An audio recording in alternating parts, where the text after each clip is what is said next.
انا جايب لك فيديو بقى والله العظيم يثبت لك قد ايه الاهلي بقى عقده حياه الزملكاويه. حرفيا بقى عقده حياتهم. بقول لك ايه، يلا نسمع الفيديو مع بعض. اصله بيمثل مصر يا جماعه، اللي بيمثل مصر منتخب مصر، مفيش نادي بيمثل مصر. اللي بيمثل مصر حقيقي يعني هو منتخب مصر. طب عشان اخد بالي من منتخب مصر لازم اخد بالي من كل الفرق وخاصه الفرق الجماهيريه.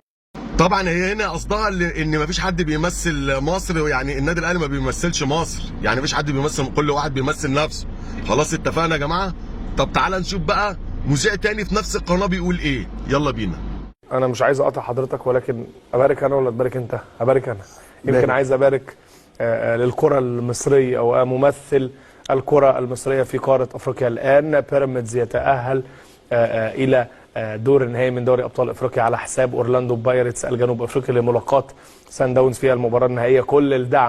كل الدعم والتوفيق لممثل مصر الوحيد في البطولات الافريقيه بعد تعثر النادي الاهلي. طب المطلوب مننا اللي احنا بنمثل مصر ولا مفيش حد بيمثل مصر، ولا نصدق مين بالظبط؟ نصدقك ولا نصدقه؟ ولا انتوا الاهلي عمل لكم خرم في دماغكم، ولا الاهلي بقى عقده حياتكم؟ مش عارف. لو عجبك الفيديو ما تنساش متابعه اخوك الاهلاوي، ابعتها له.